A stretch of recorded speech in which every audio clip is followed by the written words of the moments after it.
12번 재정정책에 대한 설명으로 옳은 것은 1번 완전고용 재정적자 또는 경기순환이 조정된 재정적자는 자동 안정화 장치를 반영하므로 경기순환상에서의 현재 위치를 파악하게 한다.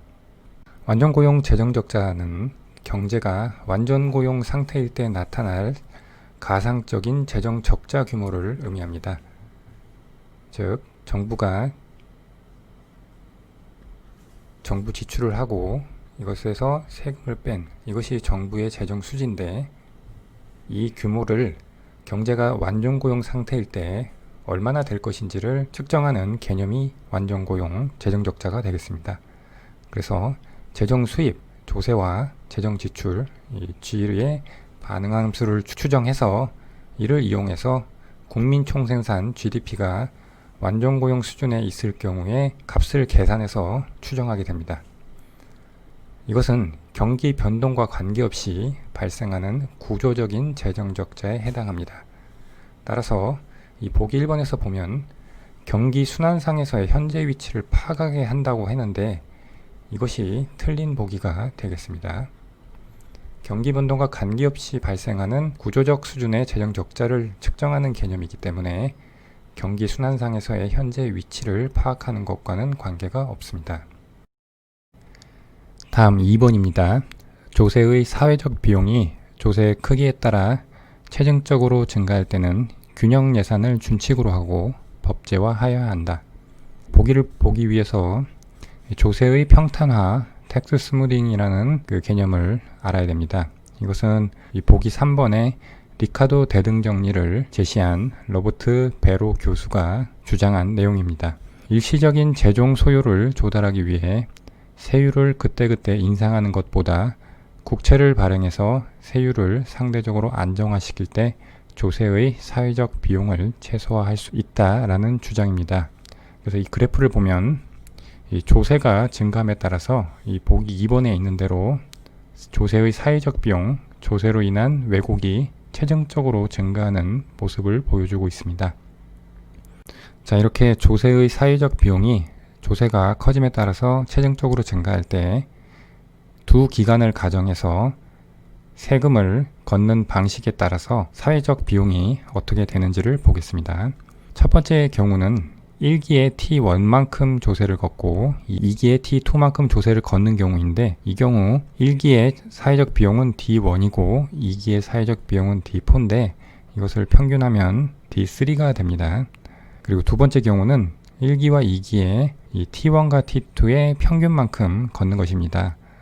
그러면 경우 1번의 경우와 1기와 2기의 조세를 합한 것은 T1 더하기 T2로 같죠. 그런데 이 두 번째 케이스 같은 경우에는 사회적 비용이 이 C만큼의 높이고 그럼 평균을 내면 이 D2가 되죠. 그래서 1번의 경우보다 2번의 경우, 즉 조세를 평탄화해서 거둘 때 더 사회적 비용이 작다는 것을 알 수가 있습니다. 자, 그러면 조세 크기에 따라서 조세 사회적 비용이 이렇게 체증을 할 때 균형 예산을 준칙으로 하고 법제화해야 한다고 하는데 균형 예산이라는 것은 말 그대로 재정 수지를 균형으로 유지하는 것을 의미합니다.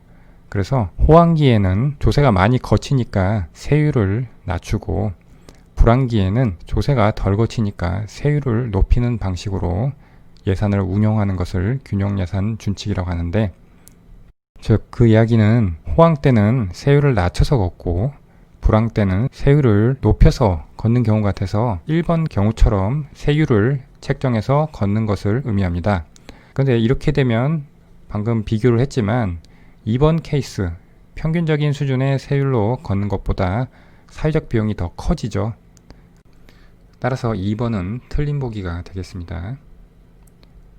균형 예산을 준칙으로 하면 되는 게 아니라 조세의 평탄화를 적용을 해서 일정한 세율로 걷어야 사회적 비용을 최소화할 수 있겠죠. 균형 예산 준칙이라는 것은 호황기의 세율을 낮추고 불황기의 세율을 높이는 방식으로 운용하니까 경기 변동의 진폭을 증가시키게 됩니다.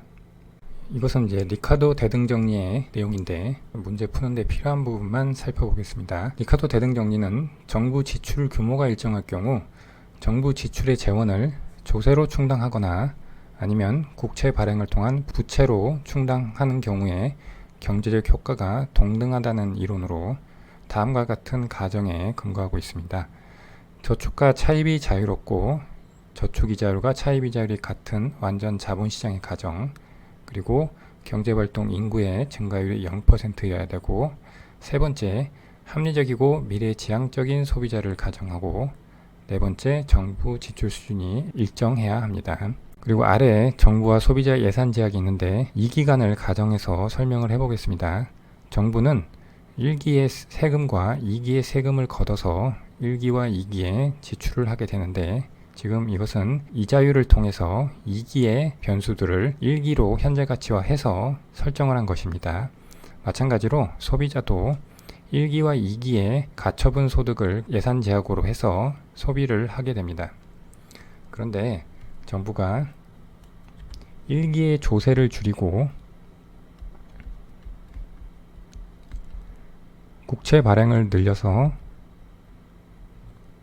정부 지출을 조달하는 방식을 바꿨다고 해보겠습니다. 그러면 소비자 입장에서는 1기의 가처분 소득이 증가하게 되죠.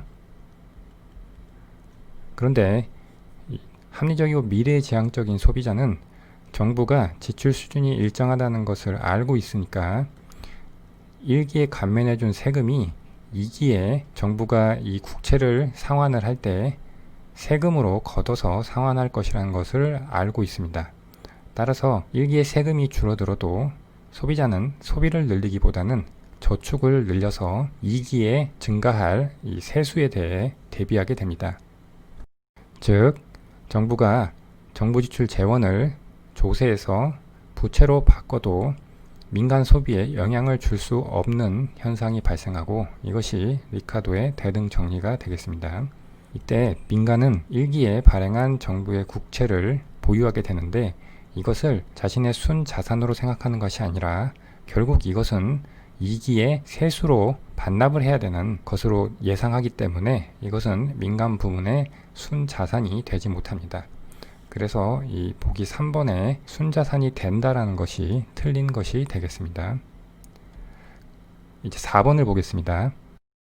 소비자가 근시안적으로 소비 수준을 설정하거나 자본시장이 불완전한 경우, 이것은 리카도 대등 정리의 세 번째 가정과 첫 번째 가정에 대한 것이죠. 근데 이것이 깨질 경우에는 리카도 대등 정리가 성립하지 않는다. 이것은 맞는 보기가 되겠습니다. 근시안적으로 소비 수준을 설정하면 현재의 가처분 소득 증가에 따라서 소비를 증가시키게 되고, 그리고 자본시장이 불완전할 경우에는 보통은 저축 이자율보다 차입 이자율이 크게 되죠. 그래서 이 소비자들은 유동성 제약에 직면하기 때문에 만약 가처분 소득이 증가하면 현재 소비를 과도하게 늘리는 경향을 나타내게 됩니다. 따라서 이 문제는 4번이 답이 되겠습니다.